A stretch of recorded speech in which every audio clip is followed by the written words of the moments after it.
I feel like my lights were like really purple. Okay. Hey! Welcome back to my channel. Today we're gonna be doing another book recommendations video just because I desperately need to yap about some of these books and you guys also seem to enjoy them. So like let me know if there's any other specific type of recommendations videos that you want to see and maybe I can do those. Anyway, today's is specifically going to be for books that I feel like you could binge in one sitting or at least one day. So these are going to be like really unputdownable, fast-paced, addictive reads. Be good for getting into reading, they'd be good for getting out of a reading slump, or just like if you want a good book.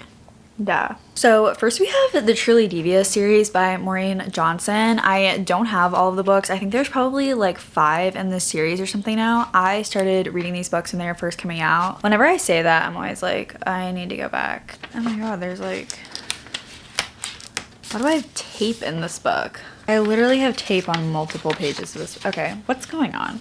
Okay, that's actually cute. I like wrote the date that I read these books in here. So I read them in the beginning of 2020. Anyway, that was not the point. So these are like YA mysteries. I would say that they're pretty similar to like The Inheritance Games or The Naturals by Jennifer Lynn Barnes or like A Good Girl's Guide to Murder by Holly Jackson. Just in terms of like how easy they are to read and how fast paced they are. So our main character is this girl. She's going to this private school that was founded for the best and brightest students. And she is like a prodigy investigator. So she's invited to come there, but she actually has been invited there to solve this like cold case murder mystery. This case involved the kidnapping of the wife and daughter of the guy that founded the school, and all the murders were signed off by Truly Devious. So she's obviously trying to figure out who Truly Devious was and solve the mystery. Even though these are YA, I do remember like being a little spooked by them and also being pretty surprised at the plot twist at the end. And same for the second one. I never got around to reading the rest of them because they weren't out yet, but maybe one of these days I'll go back and like reread these because I really don't remember much from them at all, and then I'll pick up the other ones too.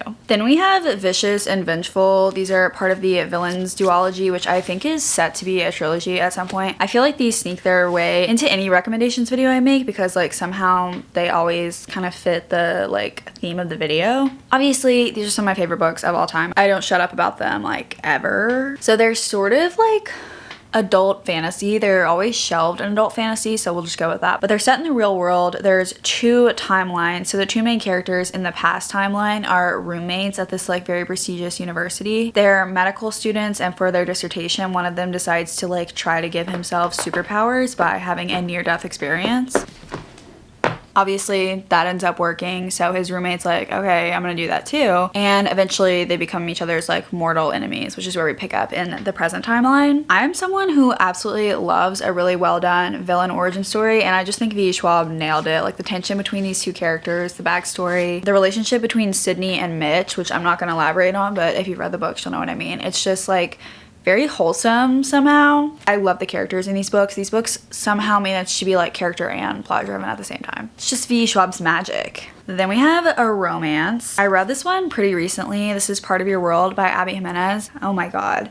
I was not expecting this book to be as good as it was. It's been sitting on my shelf. I'm pretty sure I got it in like summer 2022, so it almost sat on my shelf for 2 years, which like, let's be real, that's not that long in the grand scheme of like how long some books have been on my shelf for, but still 2 years is a pretty long time. And I honestly thought like maybe I was just gonna get rid of this one and never read it until I realized that Yours Truly and Just for the Summer, which just came out, are like part of an interconnected standalone series for this book, and this is the first one. And I've heard it like very strongly recommended that you read them in order. So because I wanted to read the other 2, I was like, okay, I guess I'll read Part of Your World. I was just not expecting it to blow me away in the way that it did. It's an age gap romance, which is not something that I ever thought I would be interested in, but I think that this one worked for me because it was the girl who's older in this. I think it's like so creepy, honestly, like when it's an age gap and the guy is older. I'm just like, I don't even think I would read that. So the girl is like an ER doctor that's part of this like dynasty family of doctors. She's driving through this small town one day, her car breaks down. Of course, the guy who helps her fix up the car is like this hot young guy, and they end up having a relationship. He is just like the sweetest MMC of like any romance book I think I've read ever. He runs his family's bed and breakfast. It's like his grandparents' house. Their relationship is just so sweet, and I really liked Abby Jimenez's writing. I think that that's what made this one so good for me, is because it's not cringy at all, and even though it's like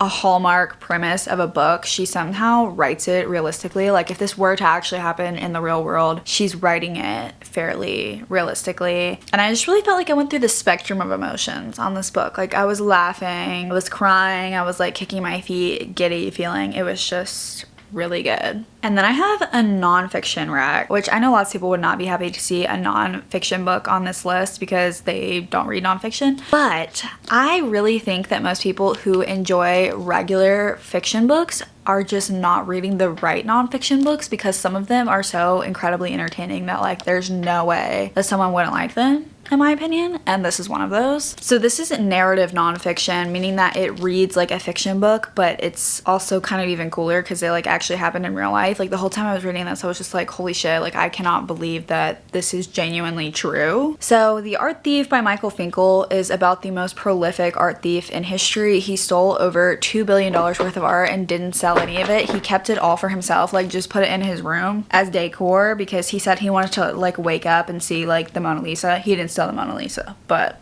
that's an example. I usually find that when I tell people about this book, most people have not heard of this guy, which is just insane to me. It seems like this should be like common knowledge. His story and what ended up happening to all of the art pieces is just like really, really fascinating. I absolutely love this. It was my first read of this year and I gave it a 5-star. Then I have Piranesi by Susanna Clarke, which is actually another recent read. So many people have been telling me for the longest time to read this book, and I just never really had any interest in it because whenever people recommend it, they're always saying that they can't tell you very much about the book. And as annoying as that is, I do have to agree after reading this book. What I will tell you is that it is like sort of literary fiction, sort of fantasy, and you are being told the story through the perspective of the main character via his journal entries. And this is one of those books like you absolutely will probably read it in one sitting. A, because it's short, B, because like the journal entries kind of make the book, well, that's not a good example. The journal entries kind of make the book shorter because it's not like full, each page isn't like full of words, if that makes sense. Okay, I'm gonna stop trying to explain that because of the formatting basically. And also because as the story like unravels through his journals, you're kind of having like revelations at the same time as our main character is. And I just found the ending of this book like so interesting. Definitely one that you could have a lot of discussion with another person about. I think this would be like a great buddy read or a great book club book. This is one of those books that like you're gonna be looking up the ending after. Then we have None of This Is True by Lisa Jewell. This is definitely an audiobook recommendation for me. I read this book on audio a few months ago, and I'm pretty sure I listened to like almost the whole audiobook on a drive home from a road trip. So one of our main characters in this book has a podcast about really influential women, and for this podcast she generally is interviewing like relatively well-known women, like maybe heads of companies, like doctors, kind of stuff like that. And then she randomly meets our other main character, which is a woman who is the same age and has the same birthday as her. They like run into each other at a restaurant while they're both celebrating their birthdays, like don't know each other at all. Our second woman kind of like develops this hyperfixation on the first woman. I wish I could remember their names, but I don't even have like a physical copy of the book with me. So she develops a hyperfixation on the first woman, and then she decides that she thinks she would actually be a really good subject for her podcast, even though she's not like an influential woman. Like the whole point is that she thinks it would be really interesting for her, a very normal woman, to be the subject of this podcast. However, she ends up really very much not being a normal woman. She has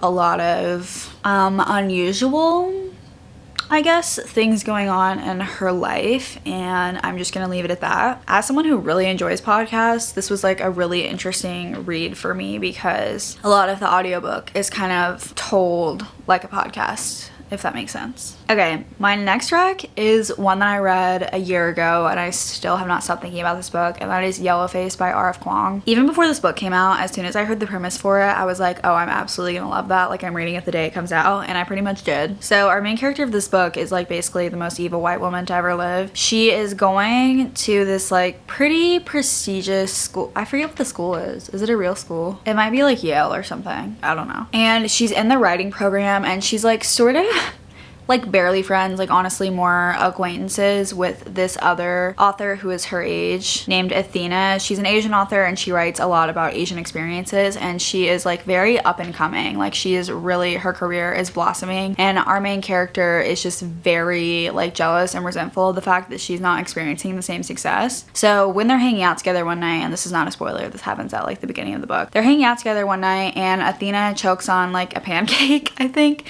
and dies in front of June, our other main character. I don't know if I've said her name yet. So Athena dies, and June knows that she has her almost finished manuscript for her new book just sitting in the other room. So she decides in this like split-second moment that she is going to take the manuscript, and she ends up passing it off as her own. This book was just really fascinating. It was like a train wreck that you can't look away from, and it was really interesting to read from the perspective of someone that is just so unhinged, like to be in their psyche and see how they're justifying doing all of these really horrible things, and they still like think that they're a good person. This book also details a lot of the ins and outs of the publishing industry and the racism that goes on in the publishing industry, and I thought that that was just like some really interesting insight as well. Then I feel like I have to talk about A Good Girl's Guide to Murder. I feel like everybody knows about this series, but since I referenced it earlier, I'll just talk about it quickly. This is a YA mystery thriller series, and each of these books I definitely finished in a day. I did the last one on audio, really enjoyed that, so this could be a good series to do on audio as well. And it's also coming out as a TV show soon, so definitely if you haven't read these books yet, then I would recommend going ahead and doing that before the show comes out. Our main character is a high school senior who has decided to reopen this cold case that happened in her town as part of her final project. Absolutely love the like little subplot of romance in these books too. Okay.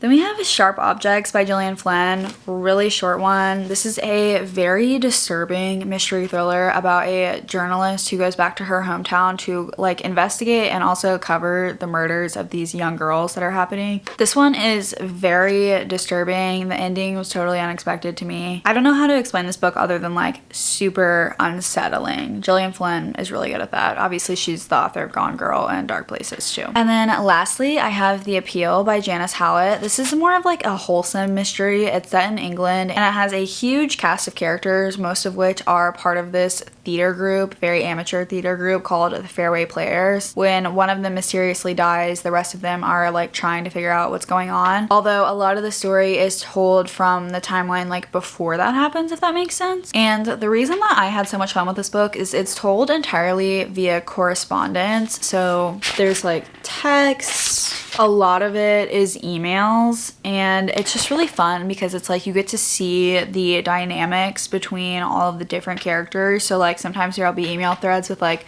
all of the groups of the Fairway Players, and then you'll see an email thread where like two of them like break out and are like talking shit about the rest of them, and it's just kind of funny. Again, really good reveal, didn't guess it. This is just like a super fun read. I also recommended this book to my mom and she really enjoyed it, so mom stamp of approval. So yeah, those are all of my like unputdownable, addictive, fast-paced reads. If you're in a reading slump, if you just want to binge a book, etc., definitely let me know what your favorite recs for this kind of book are. As always, don't forget to like and subscribe, and I will see you in the next video.